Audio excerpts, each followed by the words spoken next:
Aí nós vamos para a folha de pagamento. Para o e-social, achei muito engraçado um dia que eu vi um dos auditores explicando, o Daniel explicando sobre isso. Tu faz um contra-cheque e transmite, faz outro contra-cheque e transmite, faz outro contra-cheque e transmite. É assim que a gente faz folha de pagamento, gente? Ninguém faz folha de pagamento assim. E a Receita acha que é assim que a gente faz. Contra-cheque por contra-cheque. Na prática, o que é que vai acontecer? Você vai fazer a tua folha como sempre fez. Um monte de coisa o sistema calcula sozinho. Aí você vai lá, lança mais um monte de coisa, bonitinho. Não é assim que a gente faz folha? Aí tem um momento que você aciona um determinado recurso do teu sistema e ele faz a totalização dessas folhas. Então chama cálculo, processamento, fechamento da folha. Cada software dá um nome para isso. Nesse momento que o teu sistema vai consolidar a folha de pagamento, ele também vai transmitir contra-cheque por contra-cheque para a Receita. Ele vai fazer um arquivão com todo mundo lá dentro e vai mandar para a Receita Federal. E a Receita vai mandar os recibos, receber os contra-cheques de todo mundo. Mas veja, não vai mexer na tua rotina de elaboração de folha de pagamento. A única chatice é, você fechou a folha, imprimiu os contra-cheques, mandou para o cliente, ele fala, mas faltou as horas extras da Maria. Aí o que você vai fazer? Reabre a folha, vai ter um comando para reabertura da folha, refaz o contra-cheque da Maria, lança as horas extras dela, manda uma exclusão do recibo da Maria, lança um novo recibo da Maria com as horas extras, processa a tua folha de novo, fecha outra vez, transmite outra vez e pronto. Chato pra caramba? Chato pra caramba. Mas essa é a mecânica do e-social. Já que nós estamos falando em hora extra aqui, uma das lendas que agora tem que fechar o ponto dia 30. Não tem que fechar o ponto dia 30. Se você está acostumado a fechar no dia 25, não precisa mudar para o dia 30. Já cansei de ouvir isso. Agora tem que ser. Não, não tem. Lugar nenhum disso tem que ser. Ok? Porque vamos lá, se você fecha o ponto dia 25, você paga salário do dia 1 ao dia 25 ou você paga o mês inteiro? O mês inteiro? A gente paga os outros 5 dias por estimativa, né? A gente acha que a pessoa não vai faltar, não vai morrer, não vai acontecer nada. A expectativa nossa é essa. Você fecha até o dia 30, mas você antecipou o fechamento do ponto. E as horas extras que acontecer dali para frente? Paga no mês que vem? Nada disso está errado e nada disso vai mudar, viu, gente? Teve terrorista falando que agora pontos tem que ser fechado dia 30. Não, não tem. Tem lugar nenhum que diga que tem que ser fechado dia 30. Só em artigos escritos na internet. Não tem nenhuma lei, nenhum decreto, nenhuma portaria, nada que fale isso. Tá? Então pode continuar fechando o ponto antes, para você ter um fôlego e fechar a folha tranquilo. Nada disso vai mudar. Se a pessoa tem mais de um vínculo, sabe a pessoa que tem mais de um emprego? O e-social quer saber a remuneração e o CNPJ do outro empregador. Como a GFIP já quer essa informação hoje, a gente não oferece. Por quê, pessoal? Porque o trabalhador, não deve recolher acima do teto, certo? Então você tem aquele cara que é médico, trabalha em 2 hospitais, cada hospital paga 10 mil reais para ele. O primeiro hospital desconta até o teto, e o segundo? Não devia descontar nada. E na prática? Os dois descontam. Porque o pessoal do RH não tem tempo para ligar de um hospital para o outro. Tem uma instrução normativa da Receita Federal que fala que esse trabalhador médico tem que pegar um comprovante, uma declaração do primeiro empregador, levar ao segundo dizendo, já paguei no teto, não me desconte mais nada de mim. O médico sabe disso? Não. Acaba que ele paga bem mais do que devia e é jogar dinheiro fora, porque não vai ser aproveitado da aposentadoria em lugar nenhum, tá, gente? Lucro pleno do governo. E ainda querem me convencer que a Previdência está quebrada. Mas, aliás, sobre Previdência estar ou não quebrada, no meu canal no YouTube tem alguns vídeos mostrando que não tem déficit nenhum na Previdência, tá, gente? No material de vocês tem os meus contatos e tem lá o endereço do meu canal no YouTube, tem uns vídeos lá explicando detalhadamente que não tem nenhum tipo de déficit na Previdência, na Seguridade, em lugar nenhum. Tudo papo furado do governo para tirar dinheiro nosso.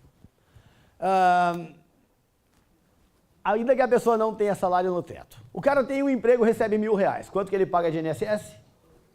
8. Ele tem 2 empregos, R$1.000 cada. E aí, 8 ou 9? O certo é 9%. O primeiro empregador descontou só 8%. O segundo empregador deveria fazer o ajuste de contas. Descontar um pouquinho mais dele, de forma que ele, contribuinte, pague 9%. Aí tem um terceiro emprego onde recebe outros R$1.000. Não me pergunte que hora ele dorme. 3.000 de renda. 11% de contribuição. E o terceiro empregador deveria fazer todo o ajuste. Então ele deveria pegar o contra-cheque do primeiro e levar no segundo, esses dois contra-cheques levar no terceiro, para o terceiro empregador fazer o ajuste. Alguém faz isso? Quando a gente sabe que o cara tem mais de um emprego, você liga no outro empregador para saber quanto pagou, né? E faz você o ajuste. Ele não tem essa preocupação.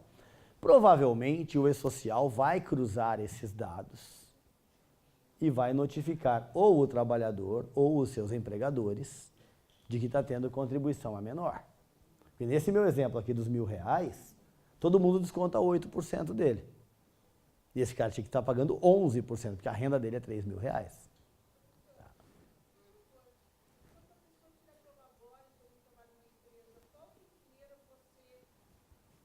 A pessoa tira a Prolabore e também é empregada de uma segunda empresa. Quem eu desconto o INSS primeiro? Instrução, anota aí, instrução normativa da Receita Federal, número 971 de 2009, artigos 64 e seguintes. 64 até o 70, até o 69, até o 70, por ali. É o trecho dessa instrução normativa 971 de 2009 da Receita Federal, que fala como você vai cuidar da contribuição previdenciária dessa pessoa. E aí ele traz a ordem e tal. Se bem que a ordem você define, porque no final ele vai pagar a alíquota cheia. Então não vai fazer muita diferença de onde você calculou primeiro. E aí pode entrar até planejamento tributário, porque o cara tem emprego, é sócio de uma empresa e ainda trabalha como autônomo. Autônomo paga 20%, paga mais caro de todos. Então você pode descarregar toda a contribuição dele como empregado e como empresário, paga só 11%, e eliminar a contribuição de 20%. E não tem nada de ilegal nisso, desde que atinja o teto, evidentemente. Enfim, dá para planejar a contribuição previdenciária para essa pessoa pagar o menos possível sem cometer nenhuma ilegalidade. E a instrução 971 traz os detalhes disso, tá? Então ela vai dizer como você vai fazer esse mecanismo. Mas na prática, tanto faz descontar primeiro de empregado ou primeiro do Prolabore. Na prática não faz diferença. Por quê? Porque você vai ter que somar as duas remunerações para ver qual a alíquota. Ele não vai ficar nos 8% de empregado. Automaticamente ele vai subir de alíquota. Bem, se eu tenho um autônomo eventual, quem é o autônomo eventual? Aquele cara que de vez em quando quebra um galho pra gente, né? É o tiozinho da caminhonetinha que vai lá fazer um frete, aquela mudança que você quer fazer. É o pintor de parede que você contratou só para dar um trato naquela parede, mas ele não trabalha sempre para você. De vez em quando alguém vai lá e presta um serviço. O E-Social quer apenas o pagamento feito para ele. Então, em tese, ele não apareceria na tua folha de pagamento. O pessoal do financeiro é que informaria apenas o pagamento feito para essa pessoa, com nome de nascimento, CPF, NIS, CBO e se é urbano ou rural. Então, em tese, ele vai lá, corta a grama da empresa, aí chega lá, ó, vim receber, R$250. O pessoal do financeiro vai pedir esses dados dele, vai lançar no sistema, vai pagar para ele, descontar INSS, descontar ISS, descontar não sei o quê, e informa o próprio financeiro lá para o E-Social. Então, quer dizer, o sistema do financeiro vai ter que ter integrado com o teu e já vai informar para o E-Social que o seu Antônio recebeu R$250. Vai aparecer na tua folha? Não, você nem sabe da existência do seu Antônio. Como a GFIP não vai mais existir, a hora que você mandar a tua folha e totalizar, a Receita vai somar a tua folha com essas informações prestadas pelo financeiro e vai gerar uma guia só de tudo. Então, a informação vai chegar no E-Social do mesmo jeito, só que não vai ser pela tua mão, vai ser pela mão do financeiro. Porque foi só um pagamento feito esporadicamente ao autônomo. Mesmo esquema da reclamatória trabalhista. O financeiro é que vai lançar esses mesmos dados com os valores pagos e vai alimentar o banco. Na hora de totalizar a guia, que quem vai fazer a guia é o E-Social, não é mais você, ele vai somar a tua folha de pagamento mais essas informações alternativas e você só vai entrar no site e pedir para imprimir a guia. É claro que eu não vou confiar sozinho assim, na guia calculada por eles. Eu vou tentar calcular de novo essa guia, ver se ela está certa, se não está faltando nada, se tem alguma diferença. Mas a ideia é que o sistema funcione sozinho, faça tudo isso automaticamente. Ou seja, diminuiria nosso trabalho nesse aspecto, tá? Prolabore, trabalhadores sem vínculo, entram aí como vínculo normal, como se fossem trabalhadores mesmo. Lembra aquele campo ocorrência da GFIP? 0, 1, 2, 3, 4, 5, 6, 7, 8? Pois então, no E-Social é só de 1 a 4. Só de 0 a 4, perdão. 0, 1, 2, 3, 4. E aqui no momento da folha que vai dizer se a pessoa está ou não exposta a agentes nocivos, mas isso vem lá dos cadastros da pessoa, atrelado ao ambiente de trabalho onde ele está e tal. Por que eu preciso dessa informação? Porque essa informação vai dizer se há o adicional do SAT, aquela contribuição adicional que a empresa faz para custear a aposentadoria desse segurado. Se houver alguma diferença de acordo coletivo, de convenção coletiva que veio em atraso, tarará, você pode, o E-Social te dá duas possibilidades: gerar uma folha complementar para pagar a diferença ou lançar as diferenças na própria folha. Eu sempre lancei na própria folha, eu nunca fiz folha complementar, porque eu sempre achei horrível fazer. Sempre tinha uma rubrica a mais lá só de diferença, lançava tudo lá dentro. E você vai poder fazer isso. O E-Social aceita as duas condições, tá? Tanto lançando diferenças em folha complementar, como apenas uma rubrica de diferenças na própria folha do mês. Havendo filiais separadas, cada filial pode mandar a sua folha, mas o fechamento da folha será feito pela matriz. Então imagine que você trabalha para uma empresa que tem filiais espalhadas pelo Brasil inteiro. Cada filial faz sua folha e manda, mas não faz o fechamento da folha. Aí todo mundo já mandou as folhas bonitinho, faz um rastreamento, tudo ok, a matriz vai e faz o fechamento, para poder gerar as guias. Tem que reabrir a folha de tal lugar. Avisa a matriz reabre a folha, aí a filial faz a alteração que tem que fazer, transmite, comunica a matriz fecha a folha de novo, até o dia 7, lembrando sempre, tá bom? Então vai ter essa chaticezinha aí, de a folha ser encerrada só pela matriz. Servidores públicos, mesma coisa, só muda o código do evento dentro do E-Social, mas a rotina é idêntica, tá? Não muda nada. Os pagamentos avulsos, aqui qual é a discussão, gente? Aqui não é gerar a folha, é pagar a folha. Porque você foi lá, gerou o recibo de férias, lançou. Quem é que paga? Financeiro. Aí o financeiro vai dizer, paguei as férias do Zé. Você lançou o recibo de férias do Zé, uma coisa vai fechar com a outra, está tudo certo, entendeu? Duas informações distintas, uma é a criação da dívida, outra é a quitação da dívida. Então, gerou a dívida, pagou a dívida, pode ser até a mesma pessoa. Em empresa de contabilidade, isso vai sobrar para a mesma pessoa, a gente sabe. Principalmente para atender clientes pequenos, que não tem financeiro, não tem nada disso. Você vai ter que existir as duas informações, a geração da dívida e a quitação da dívida, tá? E esses são os registros que vão fazer essa quitação da dívida, que é para fins de apuração de imposto de renda principalmente. O E-Social aceita que por pessoa haja até 60 recibos dentro do mesmo mês. Vamos lá, quantos adiantamentos por mês o empregado pede? Mas sempre tem aquele maluco que pede mais um, né? 2, 3, às vezes. Tem 8 salários adiantados já pagos para ele. Eu lembro que chegou um amigo meu, uma vez estava com 1 ano de salário já adiantado. Ele tinha que trabalhar 1 ano inteiro de graça, sem receber nada para zerar a dívida. Imagina, né? Acontecem coisas assim. É raro, mas acontece. O E-Social aceita até 60 pagamentos dentro do mês para poder fechar a folha. 60 pagamentos é difícil, mas não é impossível, não para empregado, mas para um autônomo. Quer ver um exemplo bem típico? Taxista. Você chama sempre o mesmo taxista para resolver problemas da empresa, e ele vem de manhã à tarde, de manhã à tarde, de manhã à tarde. É fácil dar 60 recibos no mês. Tá? Se é sempre o mesmo taxista, evidentemente.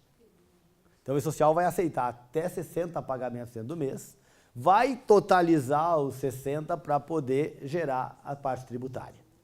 Tá bom? Mas, produção rural. Tanto a aquisição quanto a comercialização da produção rural serão informadas no E-Social. Por que isso? Porque tem contribuição previdenciária sobre produção rural, certo? Então a pessoa física ou a pessoa jurídica que adquire produtos da pessoa física vai informar que comprou. Hoje já acontece isso. Você não informa na GFIP a compra de produção rural? Faço lá a folha de pagamento do supermercado, que comprou alface. Tem lá a nota de compra, quantidade que comprou, o número do SEI daquele produtor rural. Isso tudo hoje vai na GFIP e vai também para o E-Social. Tá? Então quem adquire e quem comercializa, a pessoa física que comercializa a produção rural. Aí não é o supermercado que vai dizer, tá? É quando a pessoa física comercializa. Por quê? Porque se ela vendeu para uma pessoa jurídica, ela emitiu nota de compra, mas a pessoa física também vai informar para poder cruzar os cadastros lá na frente. Se essa pessoa física vendeu para outras pessoas físicas, ela tem que dizer quanto vendeu, porque a contribuição é sobre a comercialização da produção. E aqui eles vão pegar um monte de gente que nunca pagou e vai passar a pagar a contribuição, gente. Quer ver um camarada que é equiparado ao pequeno produtor rural? O pescador artesanal. Lá em Fortaleza, tem, na beira da praia, o mercado do peixe. A prefeitura construiu um galpão lá. Os pescadores vão de madrugada com as suas jangadas para o mar, pescam, voltam e vendem o peixe fresquinho ali na hora para quem quiser comprar. Aí limpa o peixe na hora para você, se você quiser e tal. Vocês acham que eles contribuem alguma coisa sobre esse peixe que eles venderam? É óbvio que não, né? Nunca informaram para ninguém que foi vendido esse peixe que tem contribuição previdenciária sobre ele. Aquela contribuição que nós nos habituamos a chamar de fundo rural, tá, gente? Que não é mais fundo rural também desde 1991, mas a gente continua chamando de fundo rural e não tem problema. Esse fundo rural deveria ser pago sobre os peixinhos que aquele cara vendeu. E o E-Social quer que ele informe. Acham mesmo que aquele analfabeto, aquele pescador, vai informar para o E-Social? Ah, mas ele sabe usar o smartphone, né? E a Receita com certeza vai desenvolver um aplicativozinho para ele informar isso. Não tenha dúvida. E vão ameaçar ele. Se você não informar, não vai se aposentar. Aí ele vai informar. Trabalhadores avulsos não portuários, para quem tiver, vai informar também na folha a contratação dos trabalhadores avulsos, tá? Desses trabalhadores avulsos, a remuneração que foi paga, 13º proporcional, tal, tudo dentro da folha. E aí eu tenho substituição de contribuição previdenciária, desoneração da folha, vou informar o faturamento, e aí que entra o pessoal do faturamento para você informar isso até o dia 7, antes de fechar a folha. Os órgãos gestores de mão de obra também, na contribuição previdenciária da desoneração. As empresas do Simples, que tenham mais de uma atividade, uma parte da atividade tem contribuição sobre folha, outra parte não tem. A parte que não tem vai ter que informar o faturamento. Tá? Esses detalhes todos a gente vai ter que cuidar antes de fechar a folha. Fechei a folha, acabou tudo isso, bum, manda o encerramento da folha e as guias serão geradas automaticamente e vai ficar disponível daí no site da Receita, no site do INSS, para você só imprimir a guia. Tá? Vai entrar lá com o seu certificado digital e vai imprimir o DARF, vai imprimir a GPS. E a ideia deles é futuramente reunir uma única guia sobre folha de pagamento, que eu não sei que nome vai ter, talvez se chame E-Social, sei lá, para você recolher toda a tributação daquela folha de pagamento de uma única vez. Ainda não está pronta essa coisa da guia, por enquanto vai continuar tendo GPS, GFIP e DARF. Mas a ideia é que futuramente isso tudo seja unificado em uma única guia, apurada sobre a folha toda. Empresa sem movimento. No mês de janeiro, eu vou transmitir uma única vez o E-Social sem movimento. E pronto, já vale para o ano todo. Hoje, o que eu tenho que fazer? Eu tenho que transmitir uma GFIP sem movimento em janeiro e outra de 13º, para dizer que o ano começou e terminou sem movimento. Muitos colegas não transmitiram essas GFIPs e estão chegando um monte de multa, o pessoal está ficando desesperado. Cuidado. Enquanto a GFIP existir, transmita sem movimento em janeiro e a de 13º. Uma para abrir o ano, outra para fechar o ano sem movimento. Ok? Cuidado com isso, tá? Para não pagar multa. O E-Social só vai querer essa informação em janeiro. E também no mês de janeiro, ele quer saber se os sócios receberam algum tipo de repasse financeiro. Como, por exemplo, distribuição de lucro, antecipação de lucros, tal. O que aconteceu do ano passado inteirinho? Informo no mês de janeiro. De novo, para cruzar com a declaração de imposto de renda que ele vai fazer. Beleza? Sindical patronal, enquanto existir contribuição sindical, vai ter que, até dia 7 de fevereiro, informar ao E-Social os dados da sindical patronal.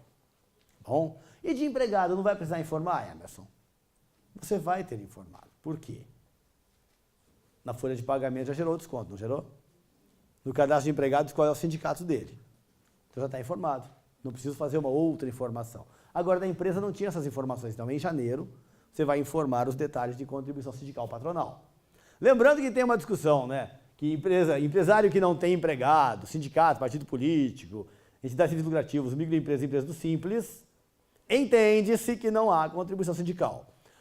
Os sindicatos estão batendo aqui, dizendo que esse cara tem que pagar contribuição sindical, e essa discussão está na justiça, está judicializada essa discussão, tá? Então, enquanto eles estão discutindo, a gente continua não pagando. Se a justiça definir no final que vai ter que pagar, daí a gente vai começar a pagar, e vamos ver como é que vai ficar essa discussão. Cronograma. Prevê a norma atual que empresas que faturaram em 2016 mais de 78 milhões começarão a usar E-Social em janeiro de 2018. Ou seja, teremos até dezembro de 2017 para ajustar todos os cadastros, transferir as tabelas, os eventos iniciais, para dia 1º de janeiro de 2018 já estar operando no ambiente E-Social. Está saindo agora, em julho, para as empresas de software, o acesso ao E-Social para eles fazerem testes. E para as demais empresas, a previsão é que em outubro o ambiente de testes esteja disponível.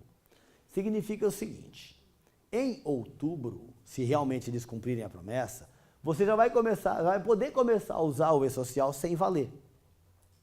Mandar os cadastros, ver se vai estar tudo certo e tal. Não vai valer nada, tá, gente? Você vai mandar, vai gravar, depois vai apagar. Tá? Eles vão apagar automaticamente, vão limpar isso automaticamente. Mas para fins de teste, vai poder mandar folha de pagamento para ver se o sistema vai responder bonitinho, sem valer nada, só para fins de testes. As empresas de software estão tendo esse acesso agora, em julho, e as empresas em geral terão esse acesso em outubro. Tá bom? Então, se você quiser, eu recomendo que você use esse ambiente para fazer teste. Pega uma empresinha pequenininha lá só para testar, só para ver como vai funcionar. Mas faça testes disso antes de o E-Social de fato entrar no ar. Eu sei que quem trabalha no departamento pessoal tem tempo livre à vontade mesmo para fazer essas coisas. Brincadeira, eu trabalhei muito tempo em DP, eu sei que nós não temos tempo para isso. Mas você não faz nada da meia-noite às 6 que eu sei, então aproveita esse horário. Desculpa, gente, brincadeira. Eventos que tratem de ambiente de trabalho. Lembra dos ambientes de trabalho? Os ambientes que tenham agentes nocivos. Monitoramento de saúde, CAT, apenas 1º de julho. Então, os primeiros 6 meses, a parte de saúde do trabalhador não será informada. As demais empresas e entidades, inclusive entidades públicas e tal, vão entrar em 1º de julho e a parte de saúde do trabalhador 1º de janeiro de 2019. E não será enviado nada retroativo. Passado é passado. O E-Social quer saber destas datas em diante o que vai acontecer. Por isso, dia 1º de janeiro as grandes empresas vão entrar. O que vai estar cadastrado no sistema para começar? Uma fotografia dessa empresa no dia 31 de dezembro de 2017. É como se você fosse lá, tirasse uma foto completa da empresa e entregasse para o E-Social. Essa é a minha empresa em 31 de dezembro.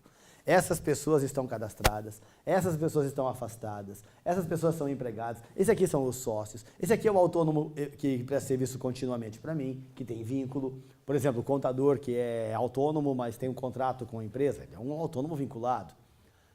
Essa é a fotografia da minha empresa hoje. Esse é o meu ambiente de trabalho, tudo aquilo que a gente viu dia 31 de dezembro. Dia 1º de janeiro, vida segue já no ambiente social. Entenderam a lógica? Você vai transmitir tudo ali, até ali. Dali para frente, é só operar nesse ambiente, obedecendo às regrinhas novas que nós temos aí. Regrinhas novas não, regrinhas antigas que a gente não obedecia, como, por exemplo, cadastrar o empregado antes de iniciar o trabalho. Certo? Pequenas regrinhas que tem aí. Gente, acho que nosso horário está estourado. Não sei, não chegou nenhuma pergunta aqui por escrito para mim, eu acredito que não tenham perguntas. Se tiver alguma, me tragam para a gente conversar mais um pouquinho. Ah, chegaram duas online aqui. Opa, tem mais alguma coisa ali? Todas as empresas, inclusive MEI, e as pequenas empresas com 2 ou 3 funcionários, precisarão ter PPRA, PCMSO? Sim, sempre precisou, viu, Ricardo? Sempre precisou. Não é que precisarão ter, não. Sempre precisaram, inclusive o MEI. Uma coisa curiosa, a lei da micro e pequena empresa, a lei geral da micro e pequena empresa, lei complementar 123, diz que as entidades do sistema S, o SEBRAE, o SES e tal, vão criar mecanismos para que as micro e pequenas empresas tenham acesso aos laudos com valor reduzido.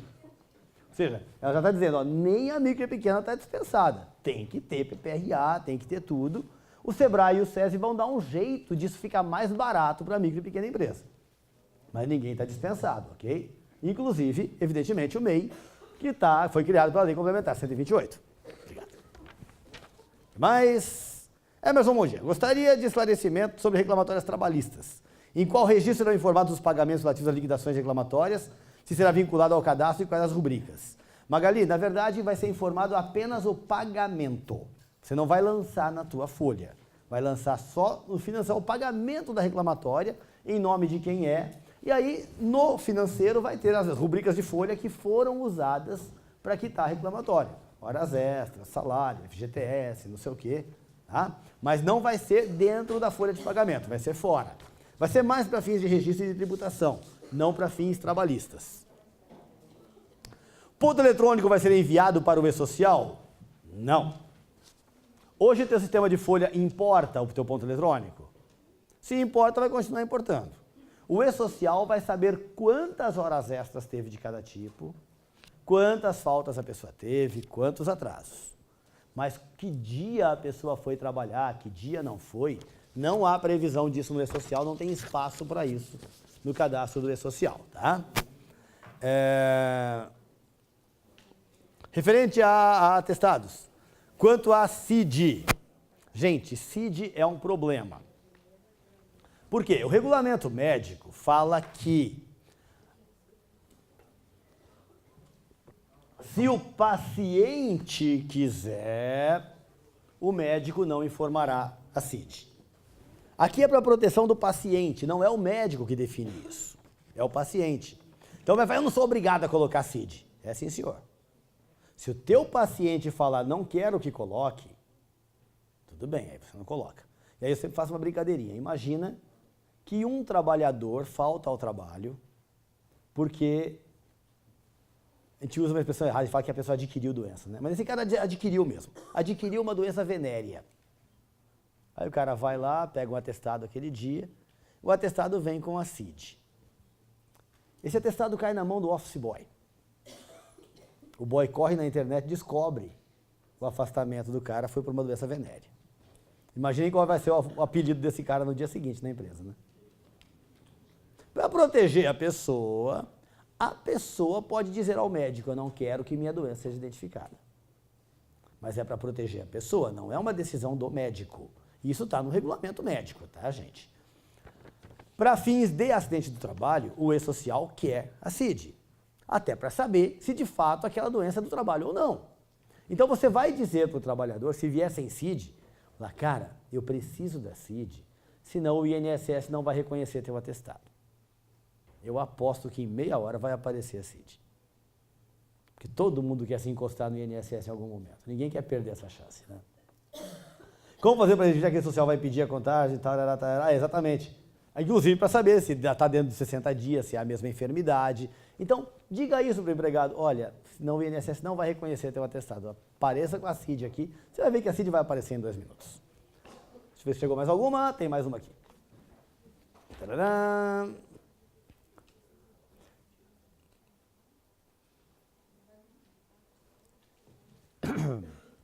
Ah, o FD... Olha, eu vou ficar te devendo informação, Luciane. Eu não vi o que a Receita falou ainda sobre o FD-REINF, tá? É porque sairia do e-social e ia entrar nesse FD. Exatamente. A produção rural, a mineração, retenções. Pois é, mas por enquanto continua no e-social, tá? Até o último layout que saiu agora, que é o 2.2, não lembro o que lá, continua com tudo isso dentro do e-social. Então, provavelmente, o FD-REINF ou não entra em vigor, ou eles ainda vão fazer alteração nisso.